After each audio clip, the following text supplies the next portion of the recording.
Bismillahirrahmanirrahim. Alhamdulillahi Rabbil Alameen. Wa afdalu salawat wa timmi taslim ala Sayyidina Muhammad wa ala alihi wa sahbihi wa sallam.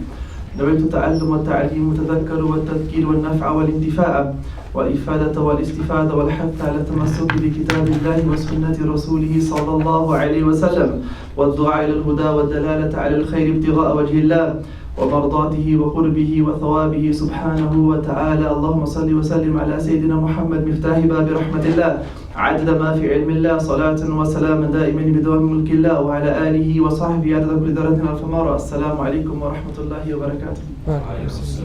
I feel like this is my sort of second coming to Kiel because I got on the train yesterday to make my way here and I had got the day wrong. So yeah, I was halfway on here and I spoke to one of the ISOC members and she's like, no, it's tomorrow. So I feel like, I've had I've been here twice almost, So much less sincerity on your part, inshallah, and lack of reading my train ticket on my part, inshallah. Alhamdulillah, all praise is due to Allah. Sorry guys, there's refreshments there if you want to grab it like when you talk. Alhamdulillah, all praise is due to Allah subhanahu wa ta'ala, who has gathered us together here today to remember a portion of His religion. And it's a significant portion because it's related to that which is never ending. It's related to that which is infinite, which is related to the hereafter, related to those things that Allah subhanahu wa ta'ala has sent us to this world in preparation for that which is coming. And that which is coming is greater for the human being. But the nature of the human being is that he's in a constant state of heedlessness. And the nature of the human being is that he's in a constant need of being reminded. You see, because Allah subhanahu wa ta'ala sent us to this world and to this cosmos for a purpose. And you see, and the purpose of it is that we begin to understand what is the reality of the human being. That we begin to understand what is the potential of the human being. That we begin to understand those things which Allah subhanahu wa ta'ala wants us to become familiar with. And we are far from those things which Allah subhanahu wa ta'ala has deemed repugnant in His religion. And He has deemed repugnant in His great majesty, that we stay away from those things subhanahu wa ta'ala. And the nature of such gatherings, be they in a lecture theatre, or be they in a masjid, or be they in a house, or in a small corridor, but where God and His Rasul are remembered, the nature of those gatherings change. You see, on the face of the planet, how many gatherings are there? Getting together of people. There are people that get together to commit great crimes. You see, murder and kidnapping and burglary, discussions that occur. There are people that get together to discuss what worldly affairs are things got to do with the accumulation of wealth and business plan and finance plans. You see, people get together for different purposes.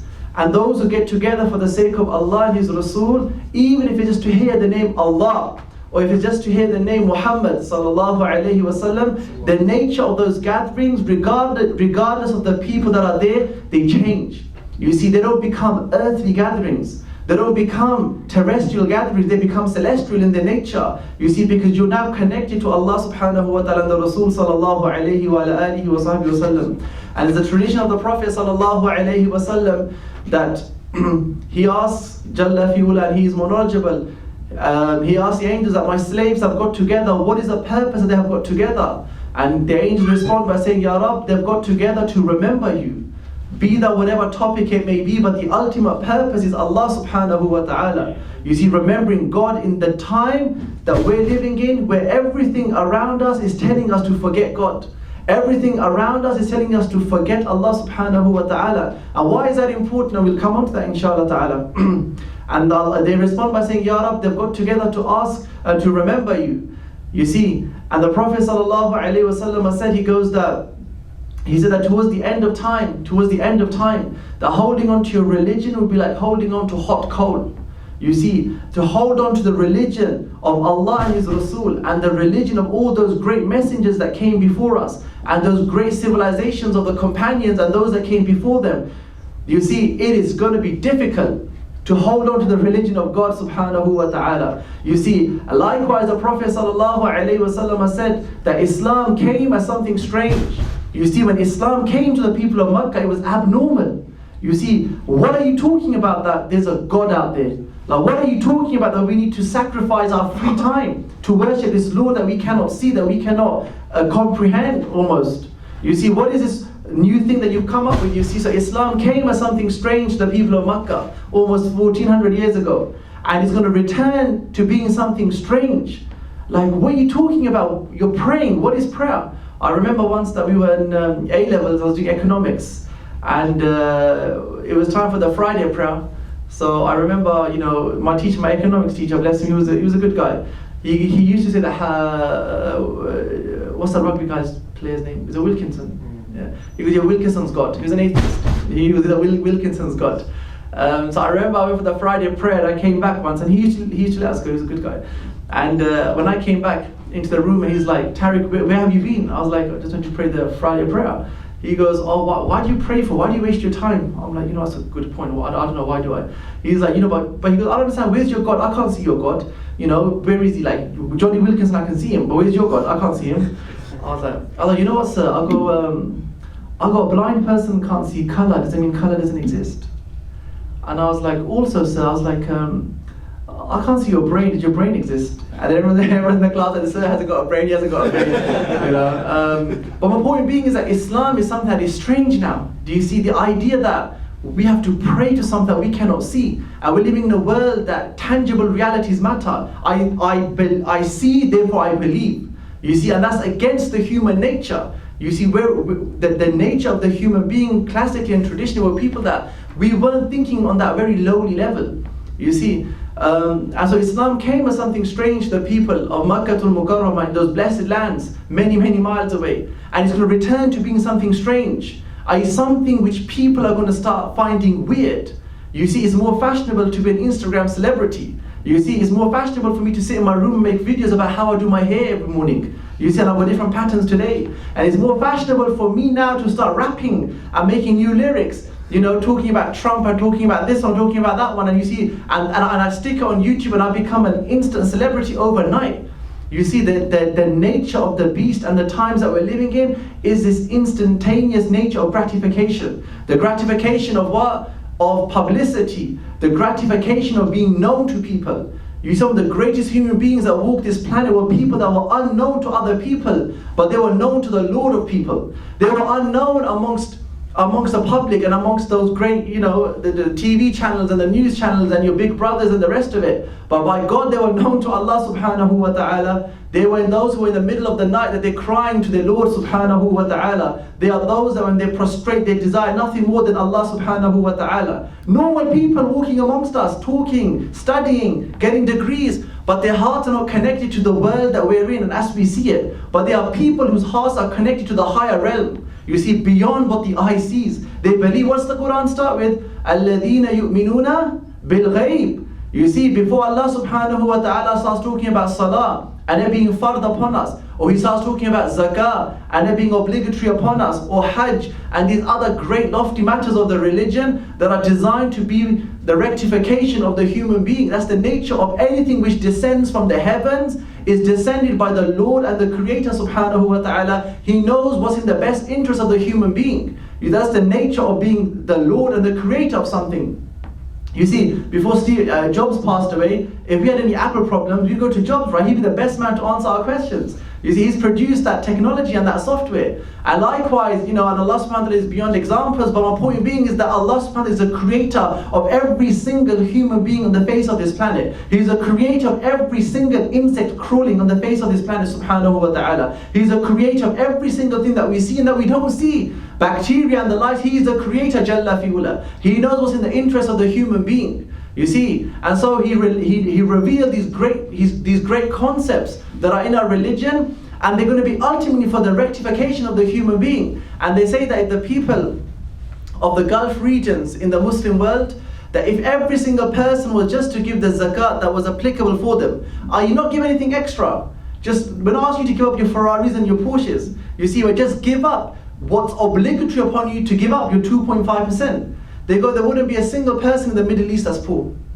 You see, and those of you that have been to the Middle East and have spent time in those regions, you'll see that poverty is rampant among people there. You see, and again, why? Because as human beings, we've forgotten the idea that the rectification of the human being, the economical rectification, the societal rectification is what is in the hands of Allah subhanahu wa ta'ala. He's told us it all. And He came through the best of people, the Prophet Muhammad sallallahu alayhi wa alihi wa sallam. You see, so Islam came as something strange. And the Rasul said it's going to return as something very strange. You see, to the point, and we're going to come across this, that the hour will be established when there's no one on the face of the planet saying Allah. That's it. When there's no one saying Allah, that's it. The hour is going to be established. I.e., Mother Nature is going to have enough. And so this hadith of the Messenger of God sallallahu alaihi wasallam, and the angels ask, Allah asks, what are they asking for? Like these gatherings that are happening. You see, there's different type of gatherings, as I was saying. You see, there's gatherings that happen over Facebook. You see that lovely girl across the other side of the world, maybe in Brazil or something, and you want to send her an invitation and you start talking to her. You see, that's a type of gathering that occurs on the face of this planet. You see, there's other gatherings that occur. You see, maybe during the night you can't sleep, so you start doing some pillow talk to that girl that you're not meant to be talking to, or that guy that you're not meant to be talking to. You see, something which is not in the interest of the human being. In Great Britain, our country, England, in the 90s, if you were to gaze upon their files and their history, that women used to walk on one side of the road and men used to walk on the other side of the road. It wasn't allowed for women to wear anything which was above their knees, above the middle of their legs. In our country, we're not talking about anything else. We're not talking about these backward barbarian Muslims that have long beards and lock their wives up in the kitchen. Now, these were the nature of the human and of the human beings in this country. And we as human beings we've lost the idea of how to be a human being. You see, just recently I was traveling back from Yemen, where I'm studying, and we had to pass through Dubai to come back to England. You know, cheapest flights, skyscanner.com and the rest of it, right? And so we were coming back, and honestly, there's a woman at the reception, and I had asked her a question, and just her response was so robotic. You see, just so robotic, lack of care and human attention. You see, we become selfish people.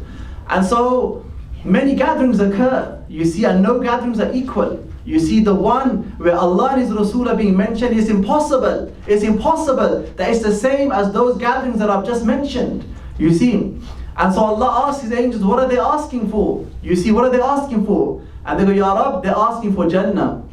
They're asking for paradise. You see, about which the Rasul sallallahu alaihi wasallam has said that it's a garden, a place which you haven't fathomed. No eye has seen, no ear has heard. And it's something which no human being has even fathomed.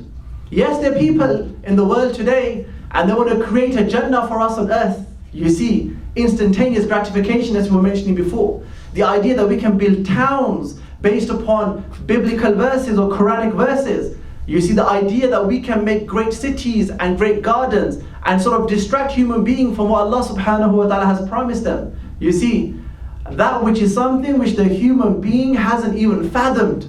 It hasn't come across you like what you know. And I remember my daughter, she's 4 years old, and she's like, I can get anything in Jannah. I go, yeah. I go, what do you want in Jannah? She goes, chocolate. You know, yeah, you'll get the best chocolate, honestly. You know. So likewise, the angels ask, Allah subhanahu wa ta'ala asks the angels, what are they asking for? And they go, Ya Rab, they're asking for Jannah. You see, felicitous. The one who enters it is felicitous forever. He will never come out, he will never leave Jannah, in constant bliss. A bliss of being of different nature as well. You see, the idea that you can be rolling with the Prophet sallallahu alaihi wasallam. Like you will be sitting with the Prophet sallallahu alaihi wasallam. You will be sitting with Ibrahim and Musa and Isa. And you'll be sitting inshallah with Muhammad Ali as well. You know, how did you knock out so and so and so and so? You see, whoever you want. You see, bliss in Jannah. And Allah asks the angel, and have they seen it? Have they seen it? You see, only the prophets have seen Jannah. And of course the Prophet sallallahu alaihi wasallam in the month of Rajab, Subhanalladhi asra bi'abdihi laylan min al-masjid al-haram ila al-masjid al-aqsa. You see, on that great month which has just passed us, the month of forgiveness, the month of repentance, the month of Rajab, the month has passed us. You see, he went to this great, and he saw the garden sallallahu alaihi wasallam, and he saw hellfire as well sallallahu alaihi wasallam. And the gatekeeper of hellfire is who? Malik. He's Malik, not the Malk tribe, but he's Malik. You see, Malik. And so they say that Malik the angel, the gatekeeper of hellfire, they go that he never smiles. He never smiles. And he gets quote unquote bliss and pleasure out of punishing those that are in hellfire. You see, Malik does not smile. He is a vexed angel. You see, he never smiles. Right? You won't be seeing Malik smile. He hasn't smiled at anyone. He hasn't smiled at any prophet. You see, he hasn't smiled at any angel. Malik is known as the vexed one in paradise. You see, you don't want to cross Malik. Right? And they say when the Prophet sallallahu alaihi wasallam, that when he went on al-Isra wal-Mi'raj, and he came across Malik, because he saw hellfire as well, sallallahu alaihi wasallam, they go that when Malik gazed upon the Prophet sallallahu alaihi wasallam, he broke into a smile. That's the only time Malik has smiled, when he gazed upon the face of Muhammad sallallahu alaihi wasallam, that noble face, that blessed face. You see, how many of us desire to see that face, sallallahu alaihi wasallam? He said, the one who sees me in a dream state will see me before he dies, sallallahu alaihi wasallam. You see, how many of us have a desire, and I mean a deep desire, to see that blessed noble face? That noble face which the mountains saw, that noble face which the sky saw, sallallahu alaihi wasallam. Some of the scholars, they say that when we gaze upon the moon, like we begin to fantasize that this is the moon that saw the Prophet sallallahu alaihi wasallam. We're seeing a reflection of the Prophet sallallahu alaihi wasallam. You see, how many of us, when we go to bed at night, the last thoughts that go through our head is, I wonder how he looks like, sallallahu alaihi wasallam. How many of us go to bed upon this friction within us of having a desire to be with him, sallallahu alaihi wasallam? Because that's the true litmus test of where we are with relationship to God subhanahu wa ta'ala. There's a beautiful story once of a scholar that one of his students said, Ya Shaykh, I really want to see the Prophet sallallahu alaihi wasallam in my dream. You see, I really want to see the Rasul in my dream. And that would be awesome, right? And the Shaykh goes, okay. He goes, come to my house in the evening. And he goes, come to my house in the evening and do exactly as I tell you, and inshallah you'll see the Prophet sallallahu alaihi wasallam in your dream. Now imagine that, the Rasul, you're seeing him in your dream. So the guy went to the Shaykh's house. The Shaykh goes, sit down, I've got some food prepared for you. So he sat down and he started eating the food that the Shaykh had prepared for him. And he started eating all this food, and the food was really salty, and excessively salty. And so he ate the food, and the Shaykh goes, there's no water, you have to go straight to sleep. So come to my room, sleep on my bed, and inshallah you're going to see the Prophet sallallahu alaihi wasallam in your dream. I mean, that's like a good deal, man. You come, eat some food, awesome, okay, a bit salty, never mind. You see, no water, okay, fine, I can handle that. But in exchange, I'm seeing the Prophet sallallahu alaihi wasallam. You see, I mean, someone said to you that all you have to do is come to my house, eat some food, you can see Jay-Z or some of these guys, we'll come running, right?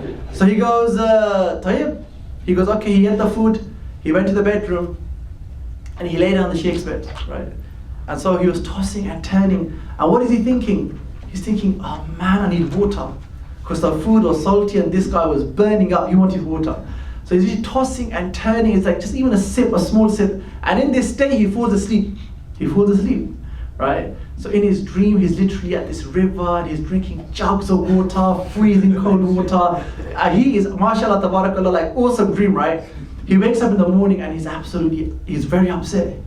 He goes, Ya Shaykh, I took out my evening, fair play. I came to your house, I had, okay-ish food, I've had better, but I put up with it. Then he said to me to sleep in your room. Khalas, I slept in your room. And he goes, instead of seeing the Rasul sallallahu alaihi wasallam, unless he metamorphosized into water, I'm seeing water. I'm drinking jugs and jugs of water, sallallahu alaihi wasallam. He goes, come. He goes, when you went to sleep at night, what was the last thing that your heart was attached to? He goes, Ya Shaykh, water. I was thirsty. He goes, Tayyib, you were attached to water, so you saw water. He goes, if your heart was attached in the same way to Muhammad, you'd have seen Muhammad sallallahu alaihi wasallam. You see, like, what is the last thing that your heart is attached to at night time? You see, and that's a sign of where you stand with God subhanahu wa ta'ala. Because there were people before you, and that exist to this day today, although they are few in number. They were crazy about the Prophet sallallahu alaihi wasallam. Normal people, walking, talking like us, but their hearts had a different affair. Their hearts were with the Messenger of God sallallahu alaihi wasallam. And a great story to indicate this is the story of Bilal. Sayyidina Bilal, the first mu'adhin in Islam, was a free slave. Abu Bakr as-Siddiq freed him. They go that when the Prophet sallallahu alaihi wasallam passed away, passed away, and that's actually the first sign of the last day. You see, the first sign of the last day is the passing away of the Prophet sallallahu alaihi wasallam. He said that the distance between me and the day of judgment is like this. You see, end game, folks. This is, he passed away 1400 years ago. So the first sign of the end of time, of the coming of the hour, is the passing away of the Prophet sallallahu alaihi wasallam. And when the companions heard the news of the Messenger of God passing away, utter sadness and chaos in Madinatul Munawwara. Like the best creation ever sent forth from God has passed away, sallallahu alaihi wasallam, the jewel of creation, sallallahu alaihi wasallam. They got those who were sitting, it was as though they would never stand again, because Muhammad has passed away. Those that were quiet, it was as though that they couldn't speak again. Sayyidina Uthman radiallahu anhu, they said for many days he couldn't speak. He physically couldn't speak. Sayyidina Umar, he said, if anyone says to me that Muhammad has passed away, I'm going to slice your head. He goes, he hasn't passed away. He goes, he's taken up to the heavens the way Isa was taken up to heaven, and he's going to return. Calamity upon the ummah, the passing away of the Prophet sallallahu alaihi wasallam. And there were others who dealt with it in different ways. But about Sayyidina Bilal, they say that when he passed away sallallahu alaihi wasallam, he refused to give the adhan anymore. He goes, I can't. He goes, my adhan was for the Prophet sallallahu alaihi wasallam. And then as time passed, he said, I can't live in this town. He was, everything is reminding me about the Prophet sallallahu alaihi wasallam. He goes, when I walk past a tree, I remember I used to walk past this tree with the Prophet sallallahu alaihi wasallam. He goes, when I enter the mosque, I think he used to sit just right there. He goes, I can't live here no more. So he left. He left Madinatul Munawwara and he went to Sham, to Syria. And he lived there. And then he had a dream a year or so later. And the dream with the Prophet sallallahu alaihi wasallam comes in his dream. And he says, Bilal, are you not going to visit us? Are you not going to visit us? So khalas, he packed his bags. And he went back to Madinatul Munawwara, that blessed city, that noble city. You see, the city upon which the earth, and it's by consensus of the scholars of Islam and the scholars of knowledge, that the blessed earth, that the earth, the soil that the Prophet ﷺ is buried in, that is greater than all of the creation of God, greater than the creation of the Arsh. The blessed soil upon which the Prophet ﷺ is buried. So Sayyidina Bilal returns back to Madinatul Munawwara, you see, and he enters the masjid. And so the great companions come up to him and say, Ya Bilal, it's salah time, just do us one more adhan. You see, Medina in a state of sadness, even a year later. He goes, no. And we hear about the kibar of the Sahaba. They go, no, my adhan was only for the Prophet sallallahu alaihi wasallam. I'm not going to give it for anybody else. You see. Then as he enters the masjid, he sees Imam Hassan and Imam Hussein, the grandsons of the Prophet sallallahu alaihi wasallam, the children of Fatima, Zahra and Ali, radiyallahu anhu. And Imam Hussein and Hassan say to him, Ya Bilal, why don't you do an adhan for us? And he goes that, I could say no to others, but I can't say no to the grandchildren of the Prophet sallallahu alaihi wasallam. So he goes, khalas, he goes, for you guys, I'll do it. So he gets up onto the minbar and he starts doing the adhan. Allahu Akbar, Allahu Akbar, Allahu Akbar, Allahu Akbar. The people of Medina just drop dead. And he's silence in Medina. What's that? Some of them started saying, is that Bilal? Others are saying, is the Prophet ﷺ back? You see, they had no life without the Prophet ﷺ. As his great companion said, Al-Mahya Mahyakum. That our life is worth living because you're here, because of you, we're living because of you, sallallahu alayhi wasallam. And so some of them said, is the Rasul back? You see, that's the first thing that crossed their head, is the Rasul back? And so they came out onto the streets and said that Bilal is doing the adhan. And they say that Madinatul Munawwara never cried as much that day as they did since the day the passing away of the Prophet sallallahu alaihi wasallam. The day that Bilal returned to do the adhan. You see. And so they were some of these great companions who were connected to the Prophet sallallahu alaihi wasallam. So Malik has never smiled at anyone except the Prophet sallallahu alaihi wasallam. And so Allah subhanahu wa ta'ala says, they're asking for Jannah, but have they seen Jannah? And the angel said, no, La ya Rab, they haven't seen Jannah. And Allah says, but if they had seen it, they'd be greater in their desire and in their sincerity and in their brokenness to ask for it. And then Allah says, what are they seeking forgiveness from?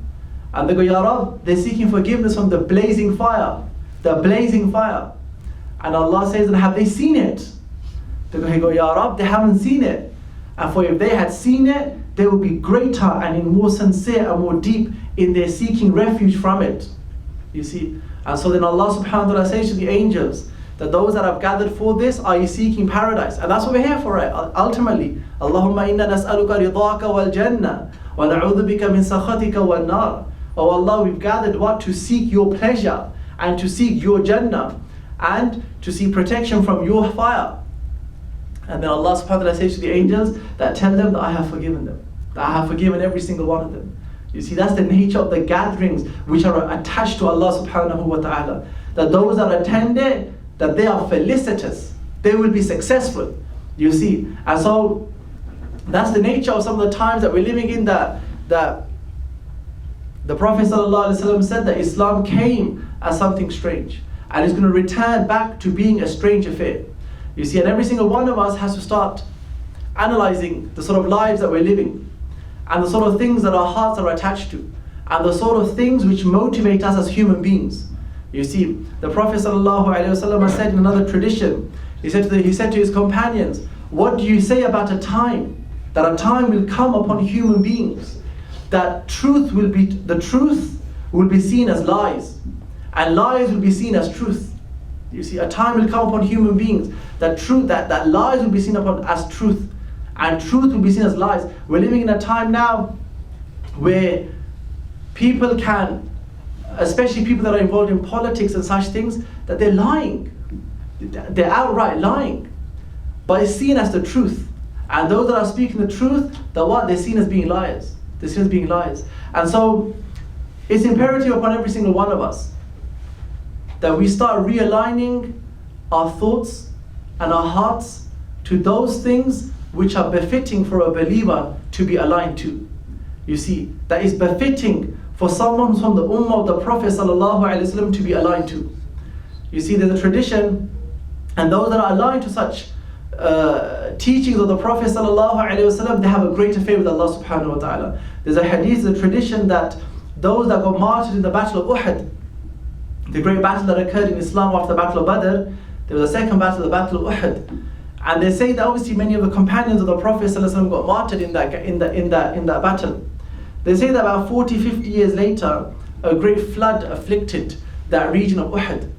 You see, and so the caliph of the time said to the people from the family of those that got martyred, that go back to Uhud, and sometimes the graves can open up. You see, when there's floods, to sort of either you can move them from that place or you can bury them again. So they went. Those that passed away in that great battle, protecting the Prophet ﷺ. And there were those who protected him ﷺ. Talha radiallahu anhu, he was climbing the mountain, he was helping the Prophet ﷺ climb the mountain. And he drank the blood of the Prophet ﷺ in the tradition. And the Rasul said, the one whose blood mixes with my blood, hellfire becomes forbidden for him. Hellfire becomes forbidden for him. And so in that battle, these families, so they returned back to this piece of land, you see, where their beloved ones and their ancestors had died in that great battle. And they go that when we saw the graves open, the first thing was the bodies were as they were. The bodies were as they were. The earth had not eaten them up. The second thing that we saw was some of them that their hands were placed on the area of their body where they had been martyred. You see, some of them, if they had got hurt here, for example, their hand would be there. You see, that was the cause of their felicitous. You see, Allah subhanahu wa ta'ala says about those that die in the way of God. And when we talk about those that die in the way of God, we're not talking about a battle that's only physical, for example. You see, someone can be serving their parents and be in the way of God. Someone can be raised, someone can be literally at the bed of their mother, serving her, helping her, looking after her, and he's in the way of God. The great tradition where a man came to the Prophet and said, I want to do jihad with you, for example. You see, and the Rasul said, I've got parents at home. He said, Khalas, your jihad is with your parents. Go back and serve them. You see, Uwais al-Qarni, that great companion, many of you have heard about him. He never met the Prophet ﷺ. He was in the time of the Prophet, he's from the Yemen. He was in the time of the Prophet ﷺ. And so he sought permission from his mother one day, oh mom, I want to go see the Prophet ﷺ. And she said, okay, I'll give you permission, but only go to the masjid. If you find him in the masjid, fair play, meet him. But if you don't, come back straight away. And this isn't a normal person you're meeting, you're meeting Sayyidul Khalq. You're meeting the best of creation, sallallahu alayhi wa alihi wa sallam. But she was only in the masjid, khalas, if not, come back, I need you. Tamam? So Uwais al-Qarni travels from Yemen to the blessed lands of Madinatul Munawwara, by foot in those days. He reached it after a couple of months. You see, got into Madinatul Munawwara, entered the masjid, and he asked, where is Rasulullah sallallahu alaihi wasallam? They go, he just left Medina. He just left Medina, you just missed him. You see, khalas, what does he do? You see, khalas, he comes straight back to his mother. The Prophet sallallahu alaihi wasallam said to Sayyidina Umar and Sayyidina Ali, that there's going to come a time after I pass away. It'll be a Hajj season. When you go there's a person of this description. When you see him, tell him to pray for you, and tell him to pray for the Ummah. So khalas, that year came, the Prophet ﷺ passed away. Then that year came of Hajj, where many tribes would come from all over the Muslim land, and they would come and alight upon Makkatul Mukarramah for the Hajj season. So Sayyidina Umar and Sayyidina Ali, they came, and they're standing there, and they wait for the tribe of Yemen, because the Rasul said this man's going to be from the tribe of Yemen. So khalas, they're waiting there. And they go, all of you that are from the tribe of Yemen, come, there's a special feast for you. So they all came. And he goes, and so Sayyidina Umar and Sayyidina Ali are looking for the description of whom the Rasul described this man. And they couldn't find him in that crowd. They go, people of Yemen, are all of you here? Is every single one of you here? They go, yeah, of course, we're all here. Munching away at their chickens and their meats and the rest of it, right? They go, yeah, we're all here. They go, are you sure that all of you are here? They go, yeah, we're all here except this one guy, he just looks after our camels and he cleans up after them. He's from Yemen, but he might as well not be here. Like, what's he going to come and do here? I said, Umar said, Ali goes, okay, so fine, where is he? So they go, he's khalas. So they found the place where he was and they went there. And when they saw him, he's there looking after the camels and the sheep. You see, again, not judging by the outward. You see, we're living in an era and an age where it's all about the outward. How do I look? You see, how do I smell? What does so-and-so person think about me? I wonder if she's my friend. I wonder if he's my friend. Or let me just text her in a different way so she doesn't think that I'm being a bit, or let me just, that's how we think, right? Am I wrong? You see, we think 10 times before we post something on Facebook or Instagram, making sure that the first letter rhymes with the last letter, or something very fancy and new so that we get a lot of comments on our page, for example, right? Or try and put something new up on our pages so that, something different. But Wallahi, are you being obsessed with the outward? But what about the inward? إن الله لا ينظر إلى أجسامكم ولا إلى صوركم ولكن ينظر إلى قلوبكم وأعمالكم. It's a tradition of the Prophet sallallahu alaihi wasallam that Allah subhanahu wa ta'ala, He doesn't look at your outward. And it's good to wear the slick clothes and the nice jeans and the nice clothes. It's good, mashallah. But ultimately, Allah is not gazing upon that. Allah doesn't not look at how eloquent you are. Ultimately, no. Allah subhanahu wa ta'ala doesn't look at how pretty you are. No. Whose criteria is this? Whose criteria is this? And look at it. Subhanallah, there's an article I think in the Guardian, I remember reading it many years ago. They got some of these actresses that are involved in the adult film industry, right? And they said, we want to take a picture of you before you put on your makeup. Right? And we want to take a picture of you afterwards, after you put on your makeup. You see? And so in this article, what they've done is, they've got a picture of them before they put their makeup on, and they've got a picture of them after they put their makeup on. You see? And the contrast is shocking. It's absolutely shocking. And the clue is in the name. It's called make-up. i.e. it's not real. It's made up. It's fake. i.e. it's rendering you into a person that you're not. And what's the nature of it? The nature of it is what? That is to make you feel good. Is to make you feel that you can fit in. You see, but you're rendering, and that's one of the great things about the Dajjal, and we're going to come on to that. The Dajjal comes from the Arabic root word, which means illusion. He's an illusionary being. You see, they say that he carries two mountains with him, that when he comes, one mountain has fruits and trees and vegetation. You see, because before the Dajjal comes, there's going to be famine. There's going to be no vegetation upon the face of this planet. The rains will stop. People will be starving. You see, how many of us have starved? Have genuinely starved? Because the Prophet ﷺ said that a third for food, right? A third for water and a third for air. But that's not the hadith. That's the end part of the hadith. The original hadith is what? That eat enough to keep your back straight. You see, how much food is wasted every day. I was reading an article the other day. Every single year in this country of ours, that we waste £6 billion per year on wasted food. £6 billion. That's more than even some poor countries. That's more than the economy's worth. Am I not right? You see, 6 to 8 billion pound of waste, food that's just wasted. You said that was never the teaching and the way of the Prophet ﷺ, that each grain of rice was precious to the Prophet ﷺ. You see, so in this article they've got a picture of these actresses that before they put their makeup and afterwards. And the nature of the age that we're living in is illusion.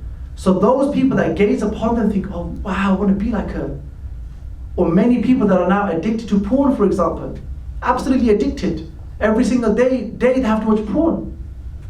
You see, why? Because they're seeing these human beings, be they female or male, and they think that's the perfect woman.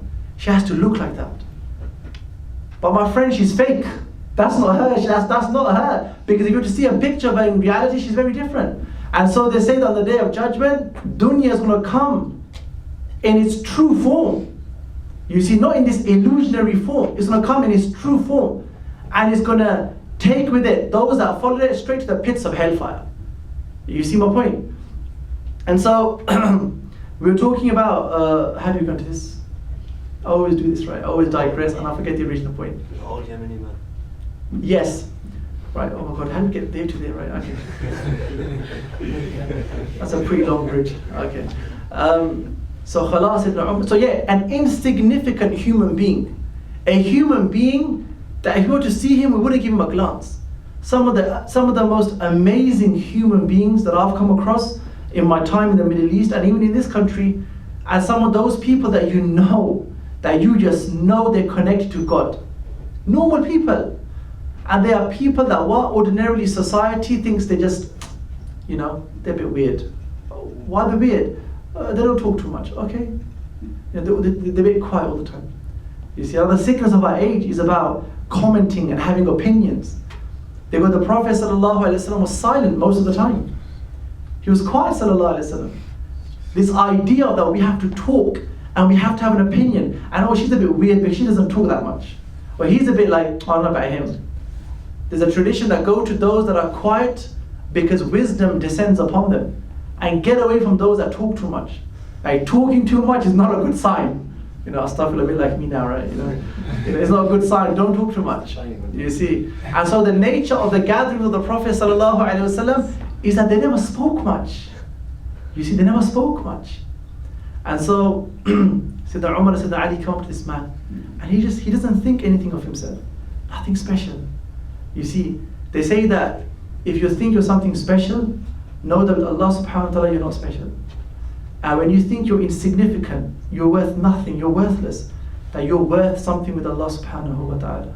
And I mean that, genuinely think that. Not just, yeah man, obviously man, I'm not all that, but mashallah, tabarakallah, smashed my, degree, got a first class, and yeah, I'm the top of my class, and yeah, got a contract with an American bank, and yeah, I'm smashing it. But I'm just, astaghfirullah, obviously I'm really bad Muslim man, but yeah, mashallah, I prayed tahajjud today and last week, and you see, this sort of fakeness. This is not the humbleness I'm talking about. This is not the humbleness I'm talking about. The humbleness is that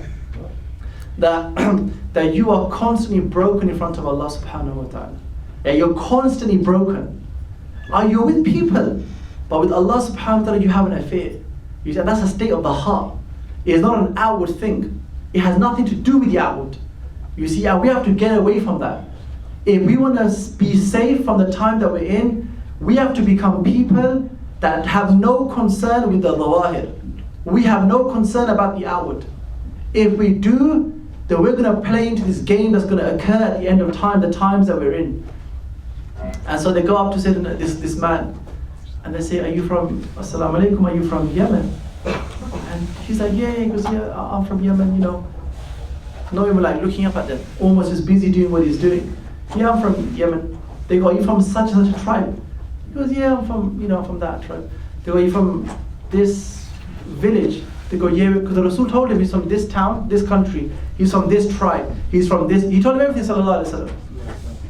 And then he told him his name. They go, are you Waisul Qarni? And he looked up and he goes, yeah. Like, how would you know the name of someone as insignificant as me? They go, that the Prophet ﷺ is giving you salam. The Rasul is giving you salam. And he's asking you to pray for us. Now, who are they? I mean, just pause for a minute. This is Sayyidina Umar ibn Khattab, upon whom the Rasul said that if Umar is going down one road, Shaitan is going down the other road. Like, my man is scared of him. You see, Sayyidina Umar is who? They say that the Rasul ﷺ in the hadith said that Sayyidina Umar is from the people of Jannah. He's from those that are guaranteed paradise.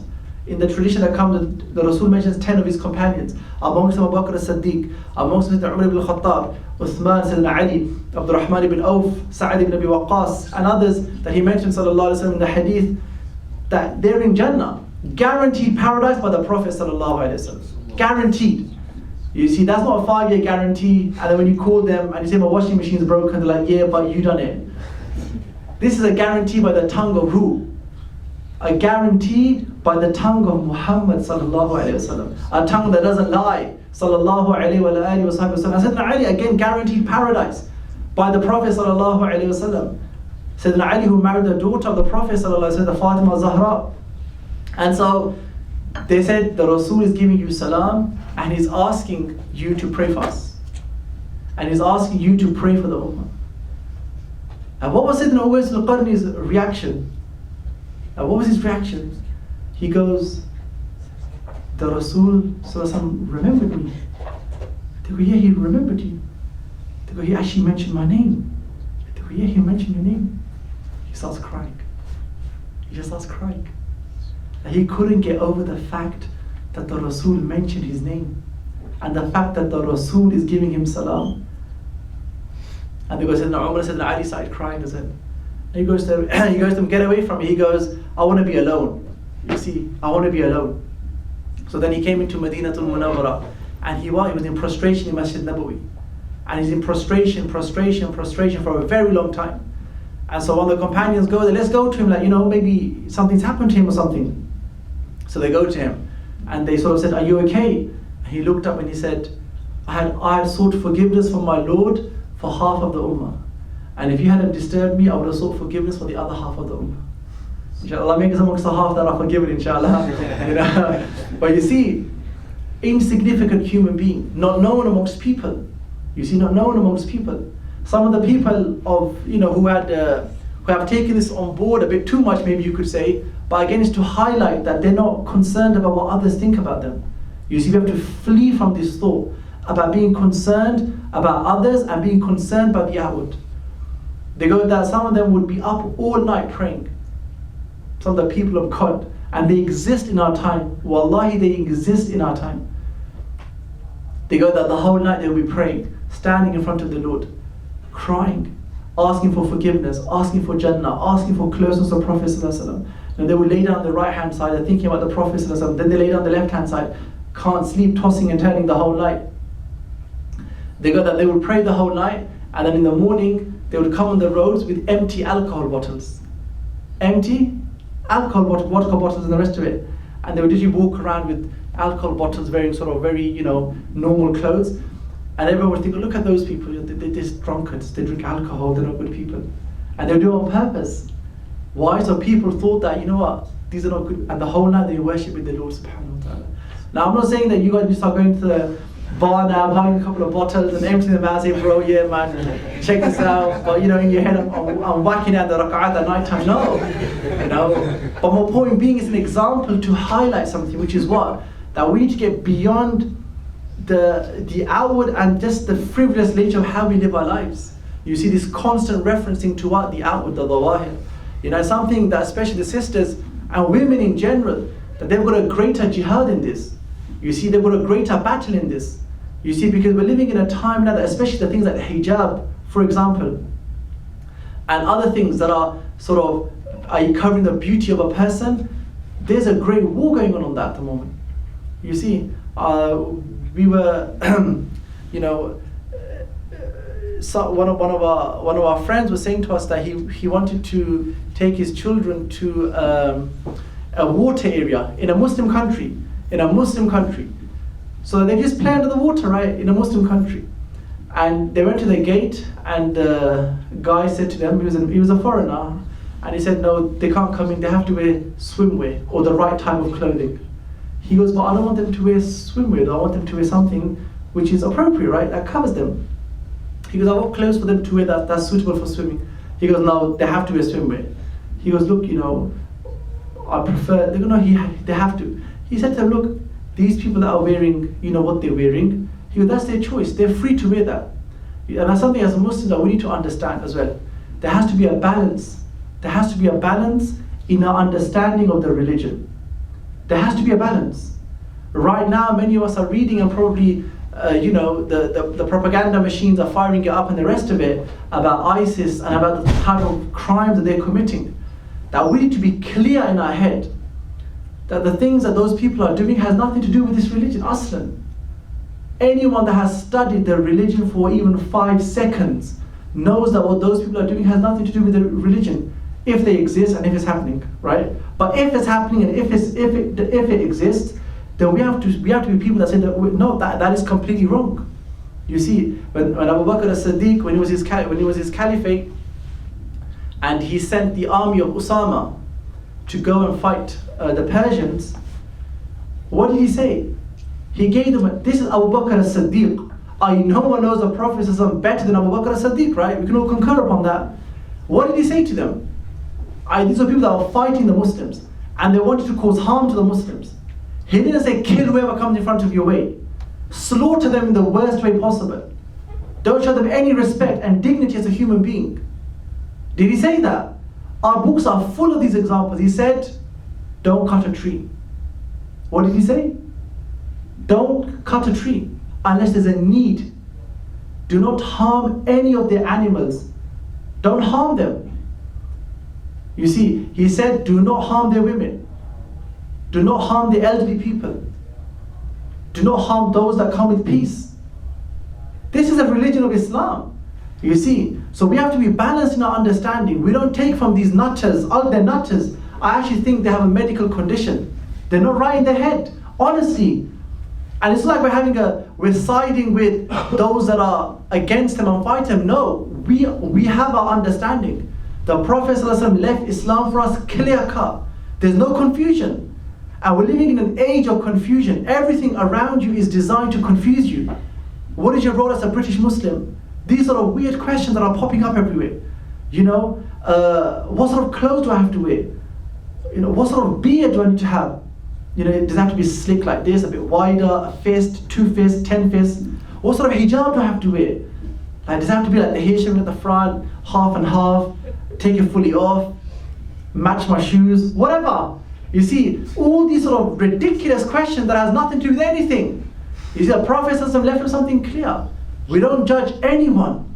You see, and so we have to be aware of that we are not with those people that are quote unquote doing jihad. The Prophet ﷺ said, when they returned from the Battle of Badr, upon which the Prophet ﷺ said, what did he say? He was in his tent the night before. Imagine this in Madinatul Munawwara. He's been kicked out of Makkatul Mukarramah. When he's leaving Makkah, he's saying, I would never leave you, Makkah. I would never leave you, this blessed city, except that I've been forced to leave you. The Quraysh have come. They want to kill him. No one. How many times did the Quraysh try to assassinate him, sallallahu alayhi wasallam? Many times. They wanted to kill him, sallallahu alayhi wasallam. So he's in that tent. And the following morning is going to be the Battle of Badr. And the Battle of Badr is in the month of Ramadan. It's coming up, the 17th of Ramadan. He's in his tent. His hands are raised to the heavens. And he's saying, Ya Hayyu Ya Qayyum, Ya Hayyu Ya Qayyum. Oh Allah, if tomorrow these 313 people are to be defeated, there'll be no one on the face of the planet to say Allah again. You see, no one on the face of this planet to say Allah again. And so he's in this state of ibtihal with Allah subhanahu wa ta'ala. And Abu Bakr as-Siddiq comes in the tent, and the Prophet used to wear a shawl, and he had it on him, and the shawl had fallen down because of the veracity of his asking Allah subhanahu wa ta'ala. And Abu Bakr said, Ya Rasulullah, he calmed down. You see, that great battle, what did he say? The battle of Badr, about which the Rasul said that leave them alone, because Allah subhanahu wa ta'ala said, "O people of Badr, do what you want because Allah has forgiven you." You see, that great battle. If it wasn't for that battle and the victory of the Muslims, none of us would be here today. Like, we'd be here today, but we'd be talking about rocks or trees or something. Like, we wouldn't be talking about the Prophet sallallahu alaihi wasallam. You see, you're talking about Allah. I'm talking about the great things which await the believers. قَدْ أَفْلَحَ مَنْ زَكَّاهَا وَقَدْ خَابَ مَنْ دَسَّاهَا. Felicitous is the one who rectifies and purifies his soul. You see, that refines his soul, that refines his character, that takes each day as a battle to get better. You see, قَدْ أَفْلَحَ مَنْ زَكَّاهَا وَقَدْ خَابَ مَنْ دَسَّاهَا. Are you the one that just lets his ego and his nafs and his soul just go with the flow? You see, go with the flow. He is motivated and he is pushed and pulled by external strings. He is not established in his vision of getting to Allah subhanahu wa ta'ala. You see my point? And so we're balanced. When they returned from that battle of Badr, what did he say, sallallahu alayhi wa sallam? He said, we've left the lesser jihad and we're going to the greater jihad. i.e., you're going back to the jihad of your nafs now. That's the greater jihad. You see, it's not going on a battlefield in AK-47 now and blowing off people's heads. And the Rasul said one of the signs of the end of times is what? Killing. Mass killing. The killer will not know why he's killing. And the one being killed won't know why he's being killed. That's something which the Rasul took very strongly and very personally. The taking of a human being. I'm not talking about a Muslim now. I'm talking about a human being. It is more beloved. Here's one for you to think about, ponder about. It is more beloved to the Prophet sallallahu alaihi wasallam that Tony Blair or George Bush, that they become Muslims, than they die upon the faith that they're on. And is there anyone here that questions that? It is more beloved to the Prophet sallallahu alaihi wasallam that they die upon Iman. What's that great tradition of the Prophet sallallahu alaihi wasallam? Where's the evidence for this? Here's the evidence. The evidence is understanding the nature of the character of the Prophet sallallahu alaihi wasallam. He was in Madinatul Munawwara and a funeral passed him in front of him sallallahu alaihi wasallam. He stood up and he was crying sallallahu alaihi wasallam. They said, Ya Rasulullah, why are you crying? That's the funeral of a Jew. Because the Jews had a pact with the Muslims. They lived in Madinatul Munawwara, no problems. The Jews and the Muslims lived side by side for centuries, no problem. There's no problem. Muslims, we have no problem with the Jews. We have no problem with the Christians. No problem whatsoever. We have no hatred in our heart for them, no. Yes, we have an issue what's happening with the Palestinian people. Yes, we do. But we have an issue with what's happening in Zimbabwe with Mugabe's people. We have an issue where there's injustice anywhere in the world. That's the nature of being a follower of Muhammad sallallahu alaihi wasallam. That we don't care about what's your background, we don't care what your religion is, what the color of your skin is, but we care about you as a human being. You see my point? And so he started crying sallallahu alaihi wasallam of the funeral of someone that doesn't share his faith sallallahu alaihi wasallam. No, yeah, that's a Jew, okay, yeah, that's good, gone straight to hell, yeah, excellent, yeah. Who's taught you this? Where have you got this from? I guarantee you that most of the people in these organizations like ISIS and the code, I don't think they even have to istinja properly. I'm being honest, istinja is a complicated matter. I don't start questioning you guys up now. But we have books in fiqh. We have books in fiqh called Babul Istinja. There's rules regarding how you go to the toilet. If you're not wiping your backsides properly, how are you talking about the Prophet sallallahu alaihi wasallam? You see my point? Now, Islam is simple, yes. It is definitely simple, but it's not simplistic. Islam is simple, but it's not simplistic. There are complicated discussions which occur within the framework of the religion.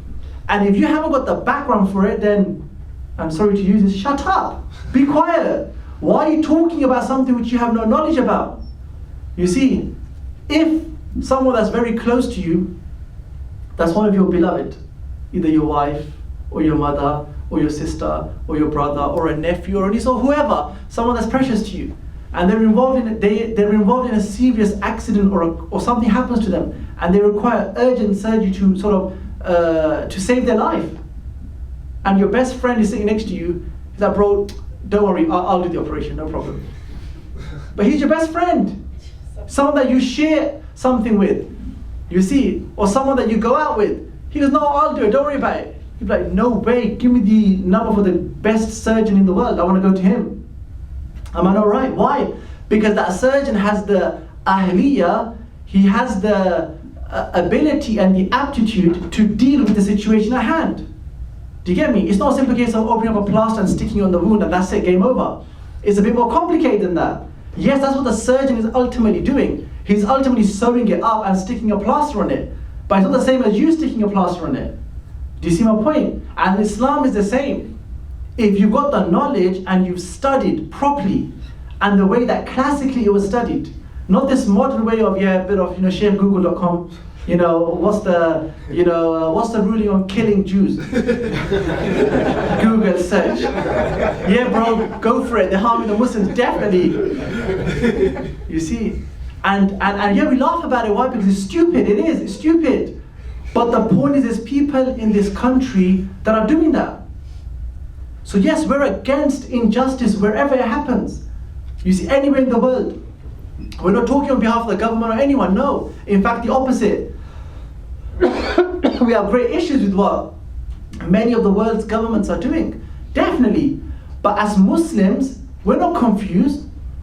Being a British Muslim is what? In the times that we're in the end of time is what? Is that when it's winter time, when there's elderly people in this country freezing themselves, freezing to death, that we as Muslims, we should be the first ones offering our duvets to them. We should be the first ones, if you want to please Muhammad sallallahu alaihi wasallam, that's what you need to do. That's Islam. When the Prophet sallallahu alaihi wasallam was in Makkah al-Mukarramah, and there was a lady who was walking with her, and he saw her walking, and he saw her carrying some bags, and so the Rasul went to him and helped her with her load, and they're walking, and she starts talking. She goes, thank you so much, my son, but let me warn you, there's this nutty guy going around, his name's Muhammad. And he said that there's God, and he said that there's hereafter, and he said there's Jannah, and he said there's hellfire, and he's saying all of these things. If you see him, stay away from him. He'll do something weird to you. And this young person is walking alongside her, and he's just quiet, listening. She's swearing at this guy called Muhammad. Yeah, that's what she's doing. She's cursing him. He's quiet, he's walking alongside her, takes her to her door. And then what does he say? She says, oh, thank you so much, but before you go, what's your name? And he looks back, smiles, and he says, my name is Muhammad, sallallahu alaihi wasallam. And she was just like, what? Like, if that's what it means to be, and she accepted Islam. You see, but he didn't say, oh my God, who do you think you are? You're cursing my prophet. Oh, do you know Muhammad? I can just get Jibreel to come and deal with you right now. He didn't say that, sallallahu alaihi wasallam. You see, where are we getting? And this is the nature of the time that we're in, is qatl. Is literally killings happening, no one knows why it's happening.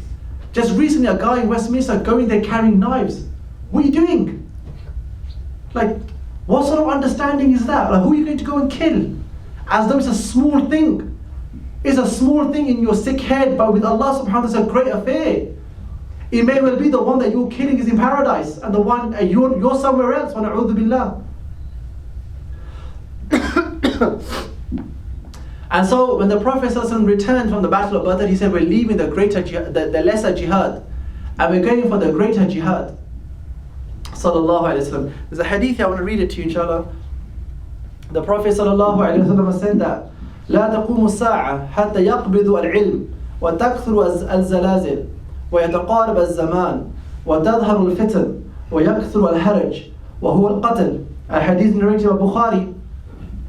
Again, the Prophet ﷺ is telling us what?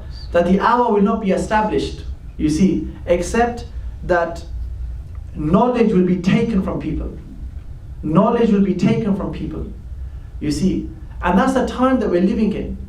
That you look at the leaders of the world today, and this is just analyzing it from a human point of view, you see, because our allegiance lies with Allah and His Rasul. We're not hiding that. And everything that entails. You see, I was talking earlier about helping elderly people in our community, that's the religion. You see, it's about, we have food banks in this country. Food banks. You see, That from being a Muslim in this country, in this century, that we just start thinking about, okay, which people in our neighborhood are starving that we can give them food. Muslims should be the food banks. And our kitchens should be the food banks. That chicken food and chicken curries and your Somalian food and your Caribbean food and whatever. You see, that's the nature of the Prophet ﷺ. When he entered Madinatul Munawwara, what did he say? He said, spread salam. Spread salam. He entered Madinatul Munawwara. He said, spread salam. Spread peace everywhere. He said, feed the hungry. Feed the hungry. And pray whilst others sleep, and you'll enter Jannah easily. There you go, 3 things. You want Jannah? 3 things, he said, spread salam. Spread peace. Don't be the cause. One of the things our teacher said to us in Tariq, in Yemen, Mustafa, they said that we asked them for advice. We said, we're going back to England, what would you advise us? And they said to us that don't ever break another human being's heart. Don't ever be the cause of another human being being upset.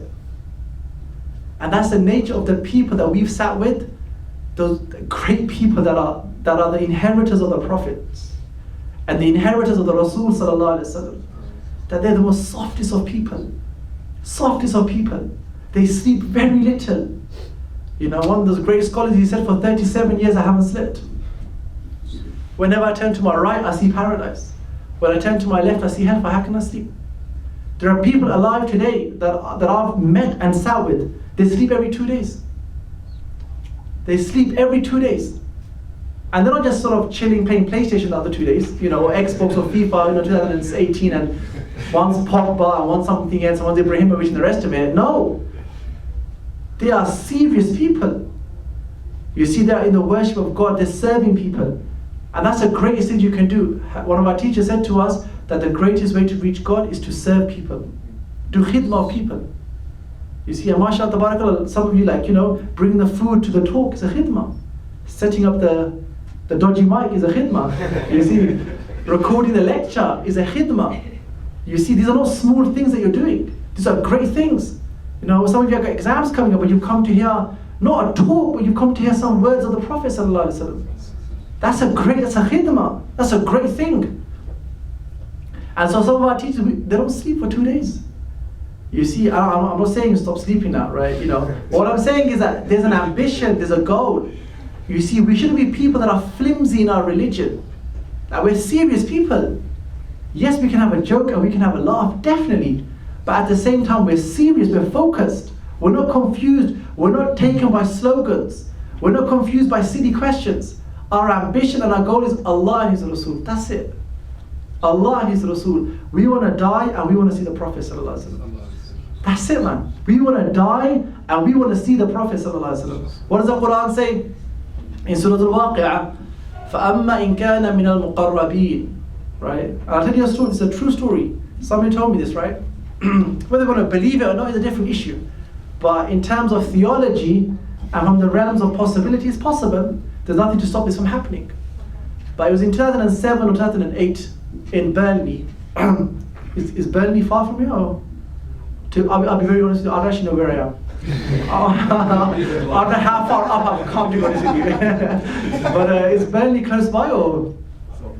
It's further north, right? Okay, no. So in this, there's a hospital there. And what's the time by the way? It's 7:15. Oh, okay, I need to stop soon, right? They say the brothers are telling me the educational minister of the ISOC, he tends to have a lot of questions. Where is he, by the way? He couldn't make it. Oh, so we carry on longer. They said to me shorten the talk a bit, so they can have. He needs a bit of time to ask some questions. So in this hospital,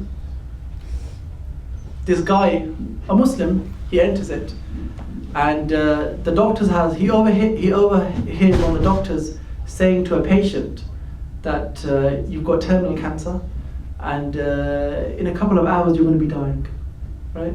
That's it, game over, finished. So he thought, okay, let me quickly go to this old lady. And Burnley, as you know, is there's not many Muslims there, right? It's a very sort of upper middle class sort of area. Not Islam hasn't really reached there as such. So he goes into a side room. He's a chaplain at the hospital, and he goes there and he enters a room, and she's put in a side room, right? Because when you're about to die, they put you into a side room, so you're all alone with the angel of death when he comes, right? And so they put her there, and he's sitting there in front of her, right? And again, he has this concern of what? That I want to bring her to the religion, right? Not because we want to spread Islam by forcing everyone to become Muslims, and if you don't, that's it, we're gonna do something to you. No. But we have a desire that, look, we have got something that we honestly believe that you'll actually really like if you have it as well. We have Muhammad sallallahu alaihi wasallam. And we genuinely believe, not because we want to force you, not because we want to come to Downing Street and put the black flag up there, which has nothing to do anyway with anything, right? No. But we genuinely love for you what we have. If I had £1 million, okay, if I had a Lamborghini parked outside, well, I don't, but if I did, right? Right. If I was to give it to somebody else, how happy would they be? You see, they would be, especially the brothers that picked me up from the train station, rolling around in Kiel with the Lamborghini, right? MashaAllah, tabarakallah, right? So, but we have something which is far greater than that.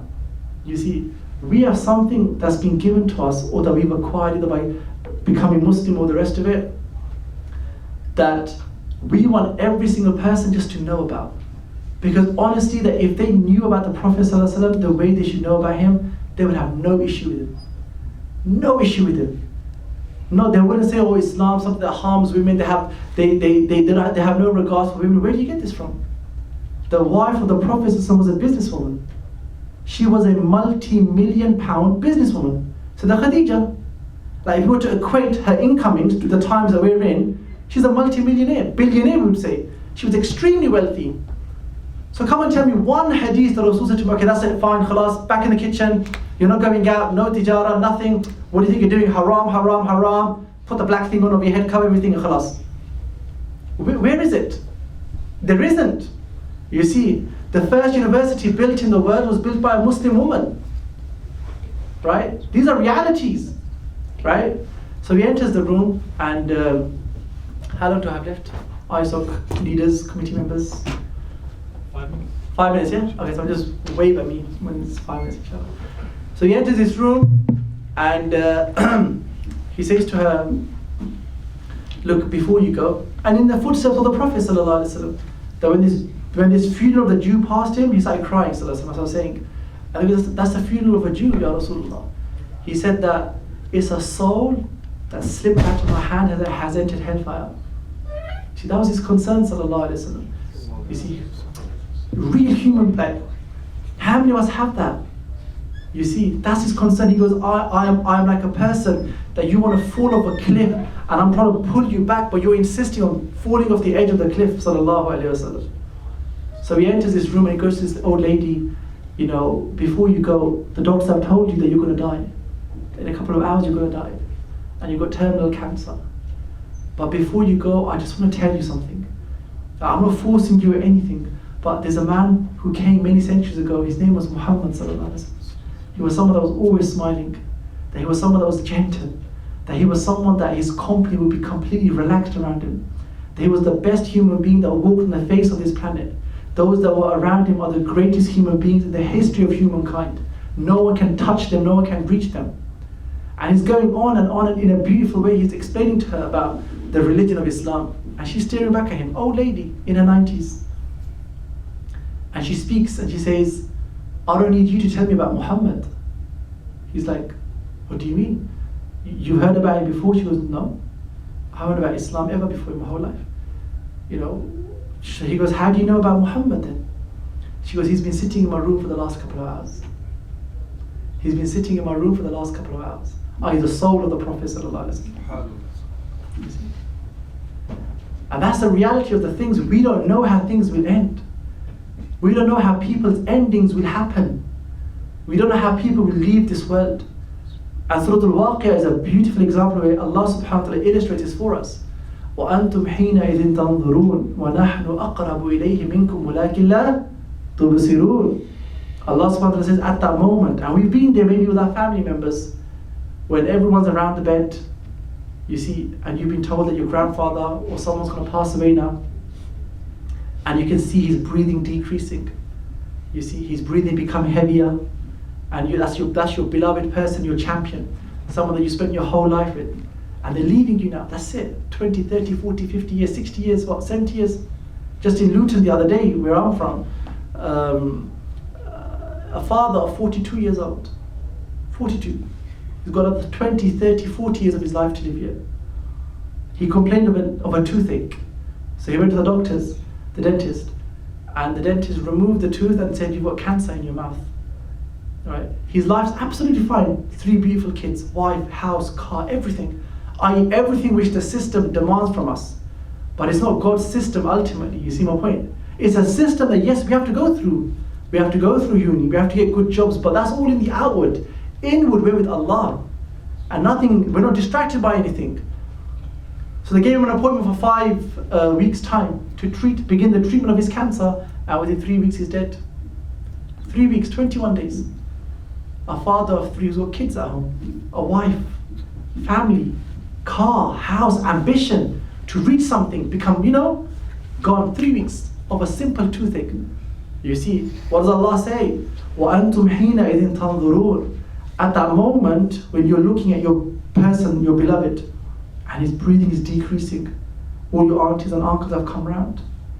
وَنَحْنُ أَقْرَبُ إِلَيْهِ مِنْكُمْ وَلَكِنْ لَا تُبْصِرُونَ. At that moment, we are closer to him than you, but you don't see it. فَأَمَّا إِنْ كَانَ مِنَ الْمُقَرَّبِينَ. And then if he was from those who are the felicitous ones, because this game will end. And I didn't actually go into the talk that I was supposed to talk about, but it is the end of times, because your end of time will occur at the moment of your death.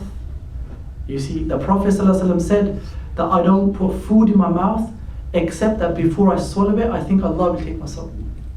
I don't walk except that before my foot touches the ground for my next walk, except that I think that Allah will take my soul. Sallallahu alayhi wa sallam. That's the Prophet sallallahu alayhi wa sallam.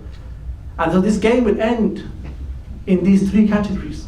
The end of times, Imam al-Mahdi and Dajjal and the rest of it.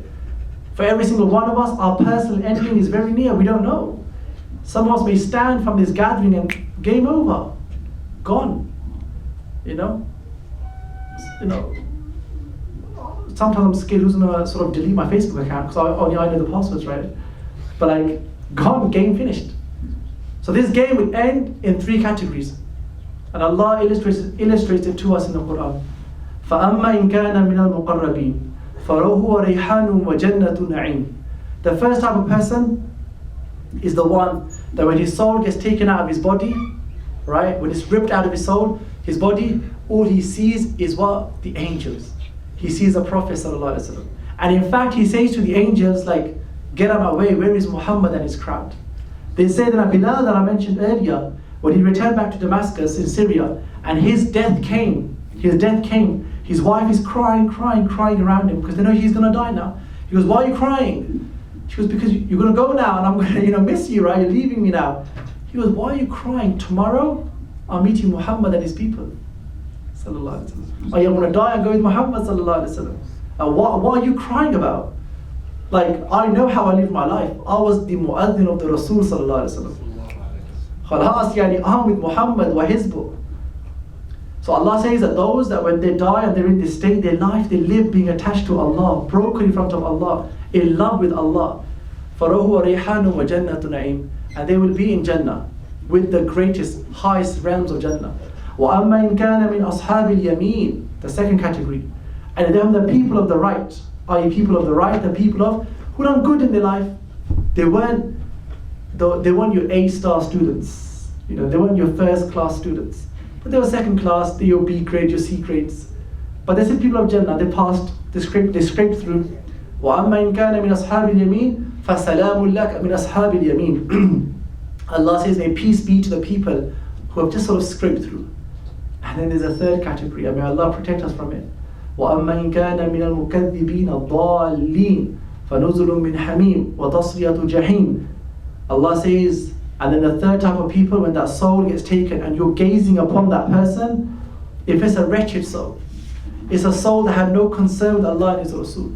It's a soul that was distracted by this and by that. It was a soul that was sucked in with the distractions and the illusions of the time that we're in. That their realm will be what? The hellfire. And the Prophet ﷺ said that the people of paradise will have no regret except a moment in their life that passed that they didn't remember Allah subhanahu wa ta'ala. You see, because in dunya it's like, yeah, let's just get to paradise. But then once you're in paradise, there's ranks, there's seating arrangements. You see, if the Prophet ﷺ is sitting here, only one person can sit to his right. There's a seating arrangement. You see that we can't all be there. And so when we see him, sallallahu alaihi wasallam, we're going to wish that we've done a lot more.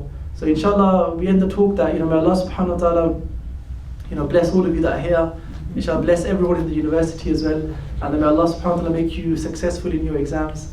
And make you first class students and first class Muslims, inshallah. And make all of you pass with flying colours, inshallah ta'ala. And more importantly, may He bless us all with true, deep, sincere love of the Prophet sallallahu alaihi wasallam, and a deep connection to him, and a deep connection to this religion, and a great understanding of this religion. Wa sallallahu ala sayyidina Muhammad wa ala alihi wa sahbihi alhamdulillahi rabbil alamin.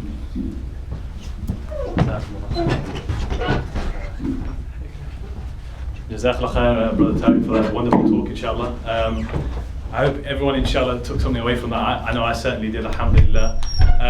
On behalf of the ISOC as well, inshallah, this is going to be our last event of the year, formal event, inshallah. On behalf of us, we will all pray that, inshallah, everyone smashes their exams, inshallah. Everyone, may Allah reward all of us that are here. I know, sometimes it can get a bit stressful from exams and everything, but alhamdulillah, may Allah reward all of us. And inshallah, some things that Brother Tariq touched upon, for example, helping out in our local communities, inshallah, we've got some big things planned for next year.